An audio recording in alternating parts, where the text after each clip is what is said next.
नमस्कार दोस्तों। तो स्वागत है आपका हमारे प्यारे से YouTube चैनल तैयारी वाला पर। आज हमारा ये हिंदी वर्णमाला का भाग 2 हम आपको पढ़ाएंगे। इससे पहले हमने पिछली वीडियो में आपको हिंदी वर्णमाला का भाग 1 पढ़ाया था, जिसमें हमने आपको हिंदी वर्णमाला के बारे में पढ़ाया था और हमने आपको उससे जुड़े कुछ प्रश्न भी कराए थे। तो आज हम हिंदी वर्णमाला के भाग 2 में उससे जुड़े और भी काफी प्रश्न करने वाले हैं। तो दोस्तों चलिए शुरू करते हैं बिना किसी देरी के साथ। तो आज का हमारा पहला प्रश्न है, जिन शब्दों के अंत में आ आता है उन्हें क्या कहते हैं।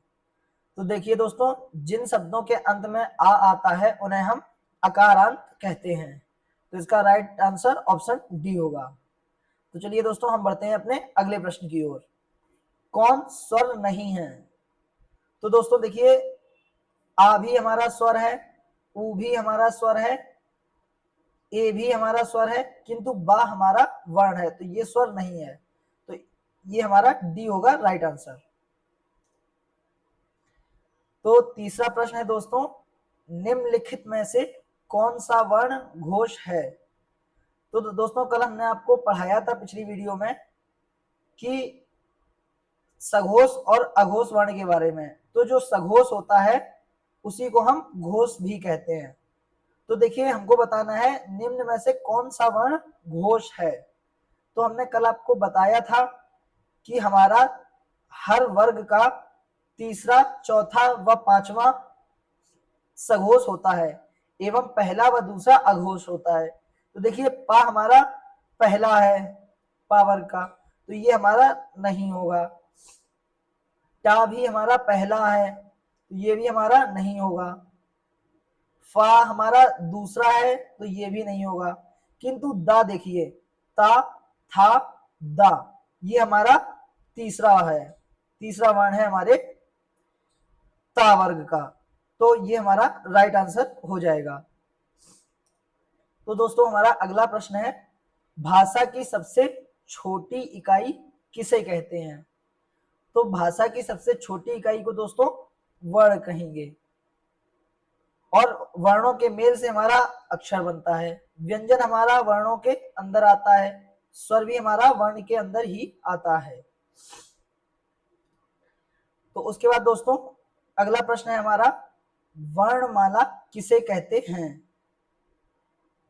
तो देखिए दोस्तों, वर्णों के समूह को हम वर्णमाला कहते हैं, किंतु वर्णों के व्यवस्थित समूह, इसका जो राइट आंसर होगा वो होगा हमारा वर्णों के व्यवस्थित वर्ण समूह को। तो इसलिए इसका हमारा राइट आंसर होगा डी। तो चलिए दोस्तों हमारा अगला प्रश्न है, निम्नलिखित में से कंठ ध्वनियां कौन सी हैं। तो देखिए कल हमने आपको बताया था पिछली वीडियो में कि जिन वर्णों के उच्चारण से हमारे कंठ से ध्वनि निकलती है उनको हम कंठ ध्वनि बोलेंगे। तो आप इनका उच्चारण करके देखिए, का, खा। तो जब आप इनका उच्चारण करेंगे तो आप पाएंगे कि इनमें से आपके कंठ से ध्वनि निकल रही है। किंतु आप जब इनका उच्चारण करेंगे या, रा, तो आप पाएंगे इसमें जीभ भी आपकी साथ में आ रही है। चा एवं जा का जब करेंगे आप तो आप पाएंगे इसको में आपकी जीभ जो है आपके मुख के ऊपर के भाग से हो रही है, इसलिए आपका ये भी नहीं हो सकता। ये भी आपका नहीं था क्योंकि इसमें आपकी जीभ का हलचल हो रही थी। और टा और णा जब आप देखेंगे तो इसमें भी आपकी जीभ आपके मुख के ऊपर वाले हिस्से से टकराएगी, तो इसलिए आपका ये भी नहीं हो सकता। तो इसका हमारा राइट आंसर होगा ए, का एवं खा। तो दोस्तों हमारा अगला प्रश्न है, निम्नलिखित में से उच्चारण स्थान के आधार पर मूर्धन्य व्यंजन। तो दोस्तों देखिए मूर्धन्य व्यंजन क्या होता है, जब आपकी जीभ आपके मूर्धा से टकराती है। मूर्धा यानी जो दांत के पीछे का हिस्सा होता है, आपका तालू का आगे का हिस्सा, उसको हम मूर्धा बोलते हैं। तो वे हमारे मूर्धन्य व्यंजन कहलाते हैं। तो देखिए दोस्तों आप उच्चारण करके देखिए, जब आप गा एवं घा करेंगे तो ये आपके जीभ का पिछला हिस्सा आपके तालू के पिछले हिस्से से टकराता है, तो ये आपका नहीं होगा। जा एवं झा, तो जब आप जा एवं झा करेंगे तो इसमें जीभ का बीच का हिस्सा आपके मूर्धा से टकराता है, किंतु इसमें आपके मूर्धन्य में क्या होता है, जीभ का पहला हिस्सा, शुरुआत का हिस्सा टकराता है। जब आप डा एवं ढा बोलेंगे तो आपका ये जीभ आपके आगे के हिस्से में मूर्धा में टकराएगी, आगे की जीभ आपके मूर्धा में टकराएगी, तो इसलिए हमारा राइट आंसर सी होगा। पा और फा का उच्चारण करेंगे तो आपके होठ होंगे, तो ये किस में आएंगे, ये आपके ओष्ठ में आएंगे, इसलिए हमारा राइट आंसर सी होगा। तो हमारा अगला प्रश्न है, निम्नलिखित में से अल्प प्राण वर्ण कौन से हैं। तो कल पिछली वीडियो में देखिए हमने आपको पढ़ाया था कि अल्प प्राण वे वर्ण होते हैं जिनके उच्चारण में हमारे मुख से कम श्वास निकलती है। तो आप देखिए अ आ, तो इसमें जब आप आ बोलेंगे तो ज्यादा श्वास निकलेगी, तो ये भी आपका नहीं होगा। का एवं गा, हाँ हमने आपको एक और चीज बताई थी अल्प प्राण में कि हमारा पहला, तीसरा एवं पांचवा, हर वर्ग का पहला, तीसरा एवं पांचवा वर्ण अल्प प्राण होता है। तो देखिए का और गा, का अपने वर्ग का पहला वर्ण है, गा तीसरा वर्ण है, तो ये हमारा अल्प प्राण होगा। अब और आगे आते हैं, देखिए था हमारा दूसरा है, धा हमारा चौथा है, फा भी दूसरा है, भा चौथा है, इसलिए हमारा राइट आंसर होगा बी, का एवं गा। तो बढ़ते हैं हम अपने अगले प्रश्न की ओर। हमारा अगला प्रश्न है, निम्नलिखित शब्दों में से नवीन विकसित ध्वनियां कौन सी हैं। तो देखिए दोस्तों, नवीन विकसित ध्वनियां क्या होंगी, जो मूलतः हमारे वर्णमाला में नहीं आते होंगे, वे हमारे नवीन विकसित ध्वनियां होंगी। तो देखिए उ एवं उ हमारे वर्णमाला में स्वर है, ए एवं ओ भी स्वर है, सा एवं सा हमारा ये ऊष्म व्यंजन है, किंतु ये देखिए जब आप ये वाला खा एवं गा देखेंगे तो इसमें ना ये बिंदी लगी हुई है, जो आपके ये दर्शाती है कि ये आगत व्यंजन है। आगत व्यंजन अर्थात किसी दूसरी भाषा से आए हुए, तो ये हमारे उर्दू से आए हुए शब्द हैं, इसलिए हमारा इसका राइट आंसर होगा ए। तो चलिए बढ़ते हैं अपने अगले प्रश्न की ओर। निम्नलिखित में से कौन सा घोष वर्ण है। तो देखिए दोस्तों, हमने आपको बताया था कि घोष वर्ण हमारा हर वर्णमाला का तीसरा, चौथा व पांचवा वर्ण होता है, एवं पहला दूसरा वर्ण हमारा हर वर्ग का आपका अघोष होगा। तो यहां पर दोस्तों देखिए ये दूसरा है, यानी कि ये अघोष है, तो ये हमारा नहीं हो सकता। चा ये हमारा पहला है, तो ये भी हमारा नहीं हो सकता, ये भी अघोष होगा। किंतु माँ आपका पांचवा है, छा आपका ये भी दूसरा है, तो ये भी नहीं हो सकता, किंतु ये हो सकता है, इसलिए इसका आपका सही उत्तर सी माँ होगा। तो हमारा अगला प्रश्न है, निम्नलिखित में से एक वर्ण व्यंजन नहीं है। तो देखिए दोस्तों, उ हमारा स्वर है, इसलिए ये हमारा व्यंजन नहीं होगा, तो इसका राइट आंसर ऑप्शन ए हो जाएगा। तो हमारा अगला प्रश्न है, निम्नलिखित में से कौन सी ध्वनि ओष्ठ नहीं है। तो देखिए आप उच्चारण करके देखिए, पा जब आप उच्चारण करेंगे तब भी आपके दोनों होठ आपस में मेल खाएंगे, ये है। बा इसके उच्चारण में भी आपके दोनों होठ आपस में मेल खाएंगे, तो ये भी आपका होगा। माँ का जब उच्चारण करेंगे तब भी आपके दोनों होठ आपस में मेल खाएंगे, तो ये भी आपका ओष्ठ ध्वनि है। किंतु जब आप ता का उच्चारण करेंगे तब आपकी जीभ एवं आपका दंत आपस में मेल खाएंगे, इसलिए ये आपका ओष्ठ ध्वनि नहीं होगा।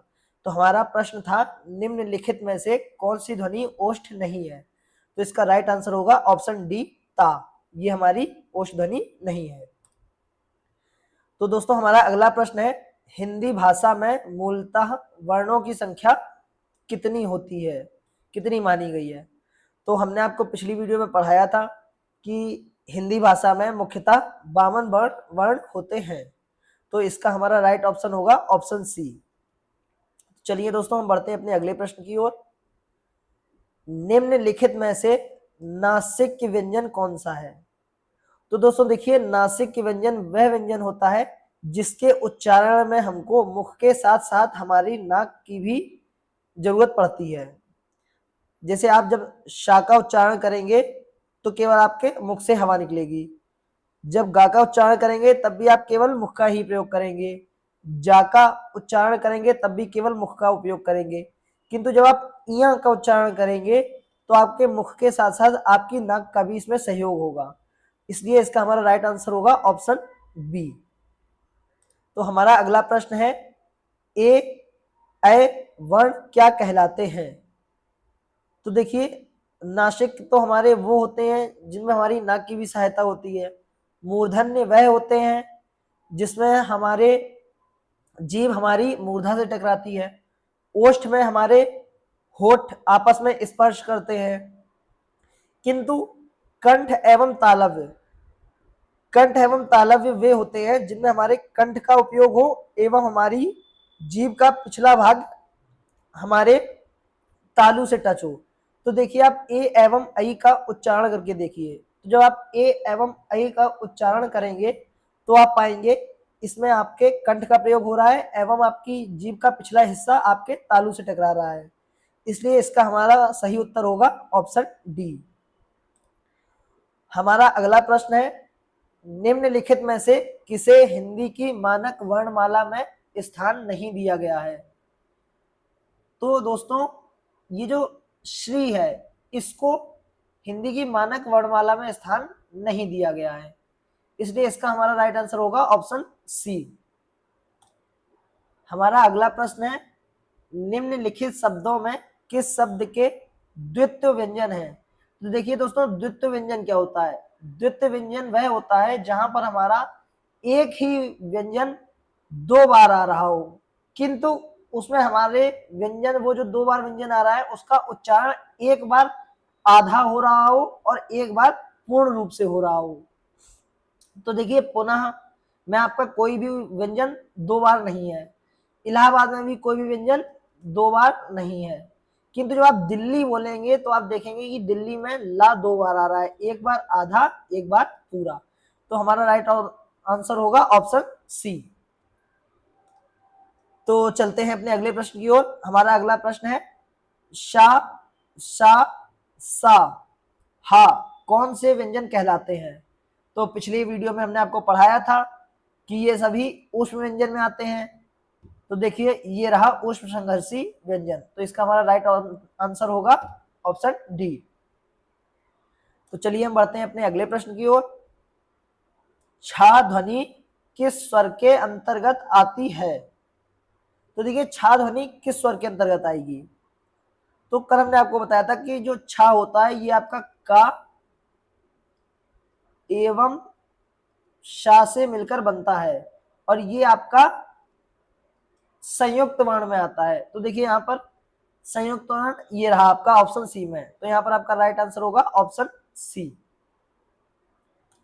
तो हमारा अगला प्रश्न है, हिंदी शब्दकोश में छा का क्रम किस वर्ण के बाद आता है?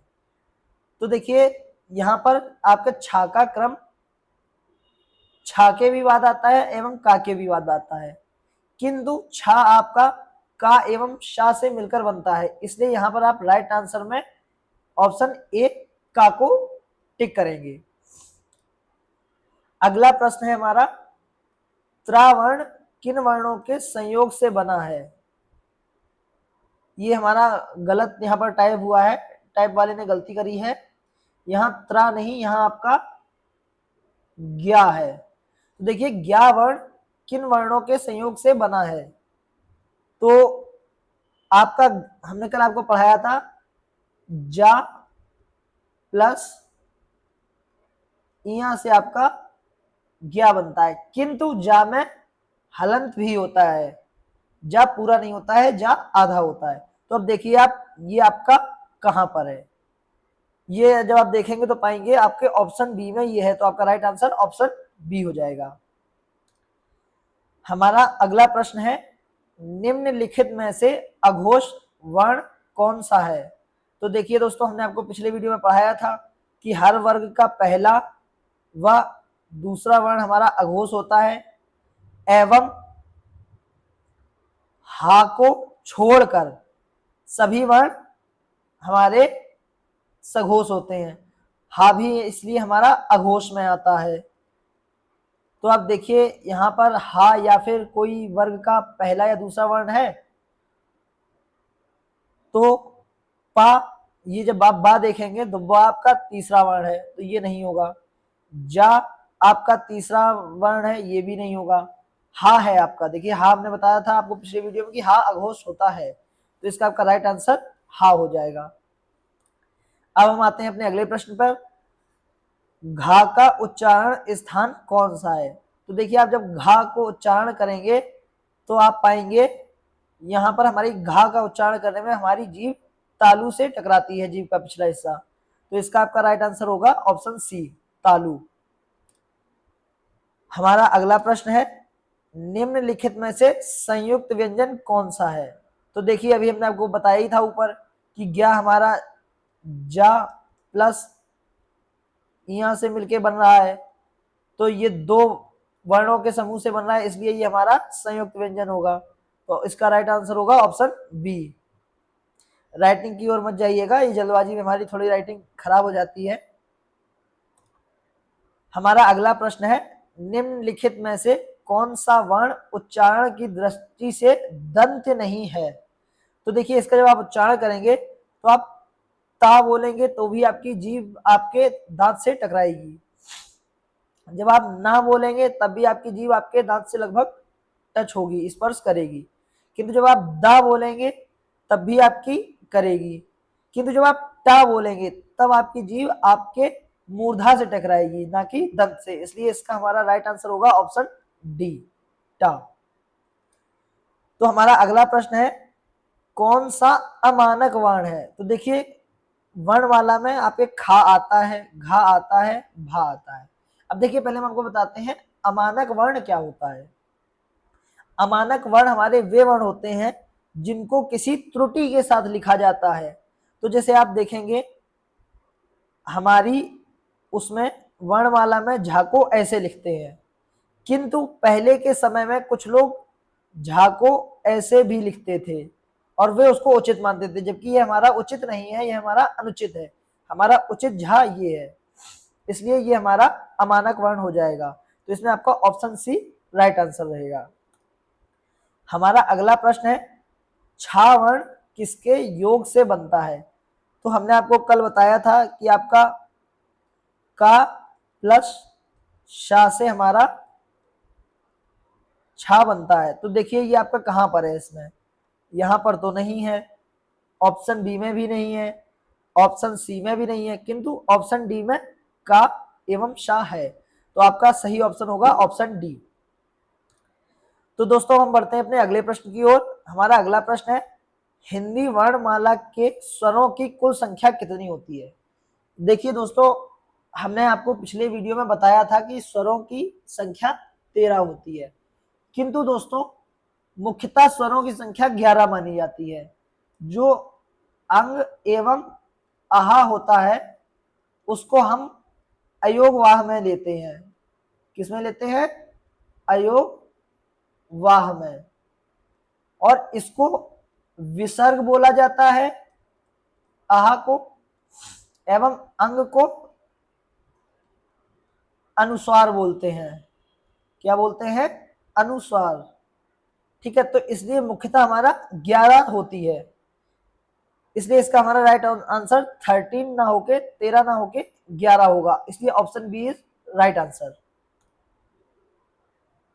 तो दोस्तों हमारा अगला प्रश्न है, निम्नलिखित में से कौन सा स्वर नहीं है? तो इसका हमारा ऑप्शन होगा डी, जा।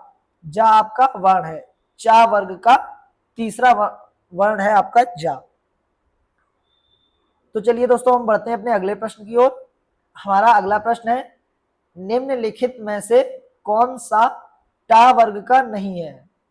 तो देखिए दोस्तों टा ठा, ठा आपका आता है टा वर्ग में, इसलिए ये नहीं होगा।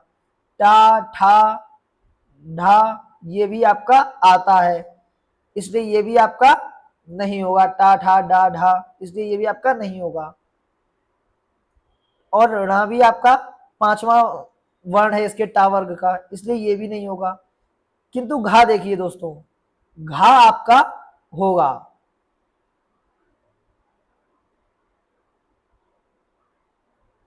क्योंकि घा आपका का, खा, गा, घा का वर्ग का चौथा वर्ण है, इसलिए आपका राइट आंसर होगा डी। चलिए दोस्तों, हम बढ़ते हैं अपने अगले प्रश्न की ओर। हिंदी वर्णमाला में व्यंजनों की संख्या कितनी है? तो हिंदी वर्णमाला में व्यंजनों की संख्या 33 होती है।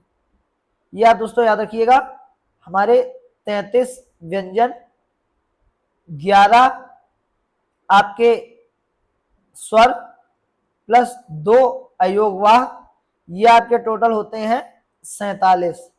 फिर इसमें हमारे 5 वो जुड़ते हैं जिनको मानक शब्द रखे गए हैं, जैसे आपका ड़ा हो गया, ढ़ा हो गया, श्रा हो गया। इस तरह से हमारे 5 मानक वर्ण होते हैं जो जुड़ते हैं, तब हमारी कुल संख्या 52 बनती है जाके, इसलिए व्यंजनों की संख्या हमारी 33 होगी। तो बढ़ते हैं अपने अगले प्रश्न की ओर। निम्नलिखित में से कौन सा पश्च स्वर है? तो देखिए दोस्तों, ये बहुत ही इंपॉर्टेंट चीज है।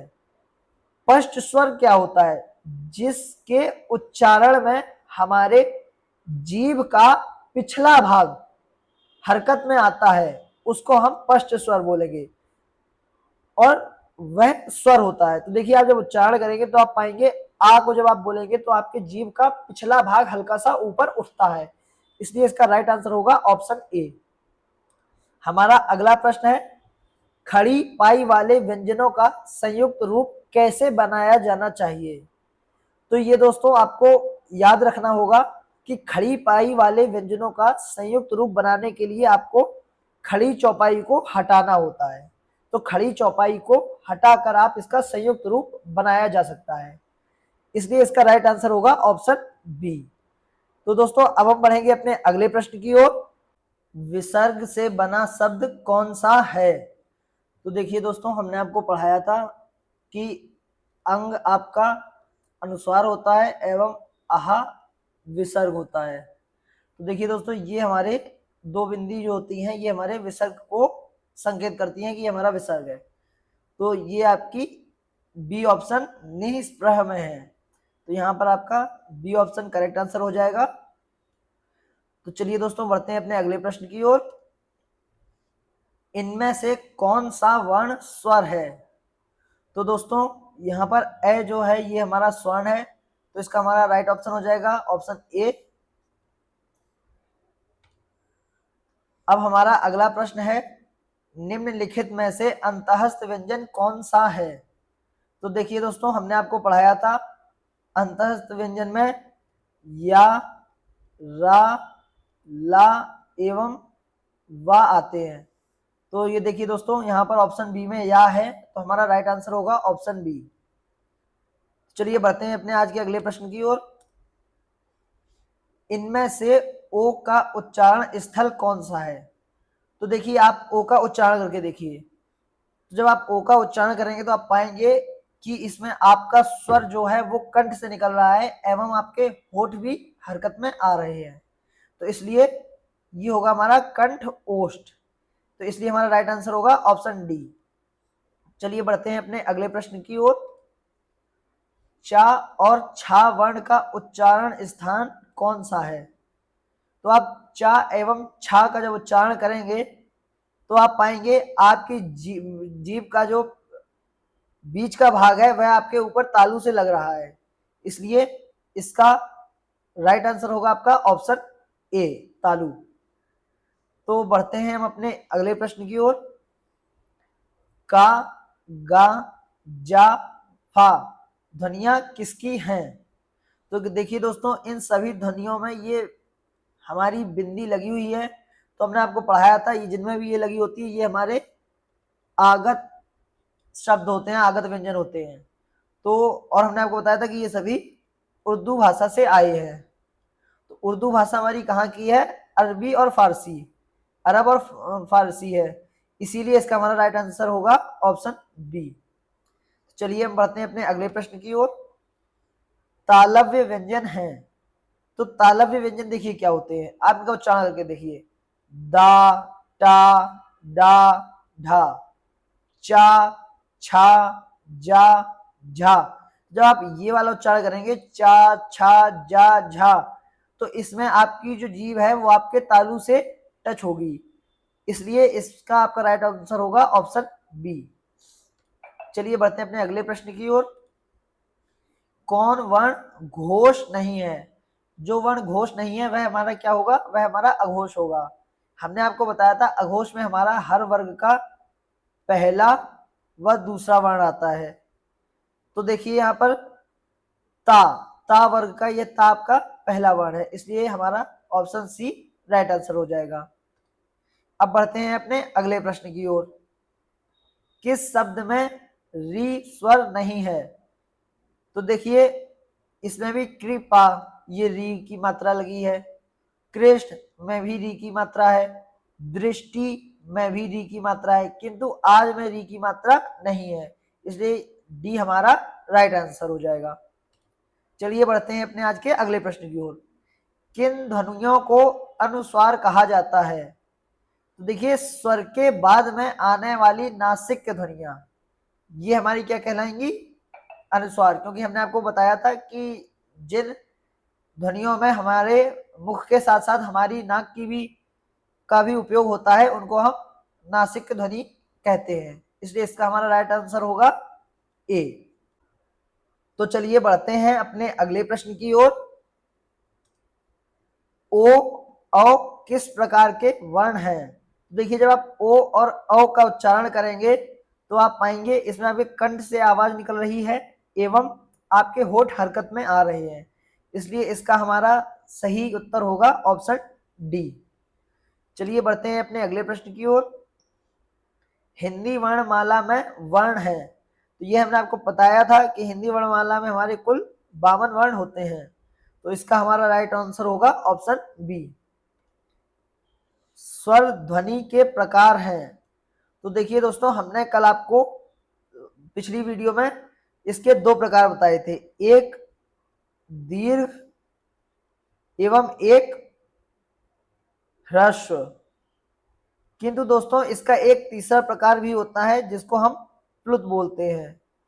ये मुख्यतः संस्कृत भाषा में प्रयोग होता है, इसलिए हमने आपको ये नहीं पढ़ाया था उस दिन, इसलिए जब आप इस वाले प्रश्न में देखेंगे स्वरध्वनि के प्रकार हैं, तो यहाँ पर ये तीनों ही दिए गए हैं और तीनों ही राइट आंसर हैं, इसलिए यहाँ पर हम टिक करेंगे ऑप्शन डी, उपर्युक्त तीनों। अब हमारा अगला प्रश्न है, आधुनिक व्याकरण की दृष्टि से बा वर्ण का वैशिष्ट है। तो देखिए ये बा आपका पूरा नहीं है, इसमें ये हलत लगा है, इसलिए आपका बा आधा होगा।